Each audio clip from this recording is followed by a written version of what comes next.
Salut les amis et bienvenue dans un nouvel épisode de la série Nouvelle Vie. J'ai créé cette série pour les gens comme moi qui sont en pleine phase de transition dans leur vie et qui ont juste envie de prendre un nouveau départ et de devenir la meilleure version d'eux-mêmes. Aujourd'hui, j'ai envie qu'on parle de créativité. J'ai vraiment plein de gens autour de moi qui se pensent pas créatifs et je trouve ça trop triste parce que pour moi c'est la base en fait des humains.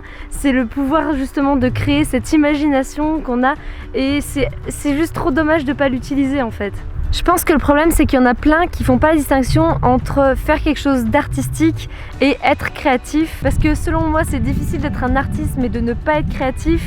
Par contre, on peut très bien être créatif sans être un artiste justement. Être créatif pour moi c'est créer quelque chose qui sort de la norme, c'est penser différemment, résoudre des problèmes d'une manière que quelqu'un d'autre n'aurait pas pu résoudre comme vous. Du coup en fait il existe des centaines, des milliers de manières d'exprimer sa créativité et il y en a forcément une qui vous correspond. Pour certains ça va être des activités du type l'écriture, la photographie, le dessin, le théâtre, la danse, plein d'activités de ce type-là qu'on considère plus artistiques. Mais pour d'autres, ça peut très bien être dans des domaines scientifiques ou dans le milieu du business ou même dans le milieu du bâtiment, peu importe. Par exemple, vous êtes vendeur ou vendeuse et vous voulez trouver, je sais pas, un moyen de fidéliser vos clients, d'avoir plus de ventes. Vous allez peut-être créer toute une expérience dans votre magasin un peu originale, donner un thème et puis faire des sacs en tissu qui correspondent à ce thème-là et je sais pas, rajouter une boîte à idées pour que les clients se sentent impliqués et aient envie de participer aussi. Ou par exemple votre patron vous demande de remplir plein de papiers, vous trouvez juste pas ça judicieux, vous allez proposer une alternative, je sais pas, de le remplir sur Excel d'une certaine manière, de prendre des photos pour ensuite les coller dans un Evernote, enfin peu importe, mais en gros dans n'importe quel métier, dans n'importe quelle branche, n'importe laquelle de votre hobby, vous pouvez être créatif, vous pouvez trouver quelque chose qui fait que vous allez faire les choses différemment parce que votre expérience et juste le fait que vous êtes un être humain unique comme les autres et que vous avez du coup compilé plein d'expériences différentes de plein d'endroits différents et du coup vous allez venir avec une solution que personne d'autre ne pourra avoir. Alors au début évidemment c'est pas du tout facile de créer des idées de A à Z à partir de rien, juste avec votre imagination, mais c'est pour ça qu'il faut savoir s'inspirer et que j'ai fait aussi une vidéo sur ça, je vous la mettrai en lien. Et ces inspirations-là vont faire que vous allez commencer quelque chose et peut-être qu'au début vous allez faire comme les autres, mais au fur et à mesure vous allez rajouter votre patte et ça va devenir quelque chose d'original, d'unique, parce que vous ajouterez justement ce qui est particulier à vous. Et pour moi c'est juste essentiel de pratiquer votre créativité. C'est sûrement pour ça qu'on a tous quelque chose où on est accro, que ce soit notre travail, que ce soit du sport, que ce soit notre pratique artistique ou peu importe la manière dont vous exprimez votre créativité, c'est ça qui nous rend aussi accro, c'est le fait qu'on a vraiment l'impression d'apporter quelque chose au monde et quelque chose de spécial parce qu'il n'y a vraiment que nous qui pouvons le faire. Et pour devenir créatif c'est assez simple, il faut juste devenir plus curieux en général, il faut avoir des sources d'inspiration plus variées et vous intéresser à plein de choses dans plein de domaines différents. Parce que des fois on va trouver des solutions à des problèmes dans des lieux complètement incongrus. Je sais pas, vous allez peut-être trouver une solution à votre problème mécanique grâce à vos livres de cuisine. Enfin, on sait jamais. En vrai, vous savez pas. Et on a tous des moments où on est plus ou moins créatif, ça va plutôt dépendre de vous. Mais de manière générale, il y a beaucoup d'études qui ont montré qu'on devient le plus créatif quand on se relaxe. Donc prenez du temps pour vous, prenez une longue douche, allez marcher, lisez un bouquin, pensez à autre chose, peu importe votre manière à vous de vous relaxer. Parce qu'on n'utilise pas de la même manière notre cerveau quand on est relaxé comparé à quand on est concentré sur un problème.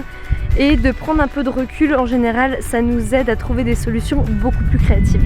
Les études montrent aussi que le sommeil est super important et que avant de vous coucher, vous pouvez réfléchir à votre problème, à toutes les informations que vous avez pour ce problème, sans essayer de réfléchir à une solution parce que là c'est l'insomnie assurée. Mais du coup vous vous couchez en fait sur ça et ça peut pendant la nuit juste travailler tout ça et peut-être que le matin vous allez vous réveiller et pouf, vous aurez une idée. et ça sera, voilà, et vous aurez résolu votre problème. Et la créativité, c'est un muscle, alors si vous le travaillez pas, ça risque pas de grossir, et je suis sûre que vous avez déjà des centaines d'idées par jour, de problèmes à résoudre, de choses que vous aimeriez faire différemment, qui ont juste pas de sens, pas de logique. Ce qui suffit, c'est de vous faire un peu plus confiance et de croire un peu plus en vos idées, et peut-être d'un jour d'en exécuter certaines, et je suis sûre que vous verrez les résultats. Et c'est complètement normal de douter de soi, surtout dans les choses comme ça où on sort de la norme et on sort de ce que les autres font, mais c'est là où on commence à aller dans quelque chose de différent, et c'est là où on commence à se créer une vie différente des autres justement, et où on peut permettre de s'exprimer, d'exprimer vraiment sa personne à tous les niveaux. Et je pense qu'il vaut mieux au pire échouer en essayant une idée que de ne pas l'essayer et juste le regretter derrière, parce que tous les gens créatifs, tous les artistes, tous ceux qui ont accompli quelque chose dans le monde et qui ont juste apporté leur petite patte, même si c'est dans la plus petite des choses, ont pris un risque à un moment donné d'échouer, et ont sûrement échoué déjà des centaines de fois, mais ils ont continué pour ensuite avoir cette fois-là où ça a marché et où ils ont pu vraiment créer quelque chose de leur propre personne. Et ça, enfin, je trouve ça tellement satisfaisant de se dire qu'on peut avoir un impact juste avec notre personnalité et nos expériences en créant quelque chose de différent pour le monde. Enfin, j'espère vous avoir convaincu que chacun d'entre vous est créatif. Maintenant que vous en avez pris conscience, il faut que vous l'acceptiez et il faut que vous croyiez en vous, parce que c'est ça le principal au final. Qu'est-ce que les gens qui ont créé quelque chose dans leur vie ont de différent des autres? C'est juste qu'ils ont cru dans leurs idées, ils se sont fait confiance, ils ont eu des échecs, mais ils se sont pas arrêtés à ça parce qu'ils savaient très bien que ça faisait partie du jeu, et du coup ils ont juste continué, persévéré, et c'est exactement ce qu'il faut qu'on fasse. Alors votre challenge du jour, c'est de toujours avoir un carnet sur vous avec un stylo. Et comme ça, que vos idées soient bonnes, mauvaises, originales ou pas, on s'en fout, vous les écrivez. Parce que comme je vous ai dit, pour être créatif, il faut pratiquer, il n'y a pas de secret. Et si vous arrêtez de porter de l'importance à toutes ces idées qui vous passent par la tête pendant la journée, un jour vous commencerez par vraiment les perdre et vous en aurez de moins en moins. Et c'est vraiment pas le but, parce qu'il faut pas perdre ça, c'est ce qui fait qu'on est ce qu'on est, qu'on est humain. Donc écrivez tout ce qui vous passe par la tête, et un jour peut-être ça vous resservira, que ce soit pour résoudre un problème ou pour peut-être créer quelque chose, on sait jamais. J'espère que cette petite vidéo vous aura plu, et je vous laisse avec une dernière chose, c'est qu'il faut me donner 3 idées pour cette chose. Qu'est-ce que vous en feriez en commentaire? Et en attendant, je vous dis à demain. Ciao!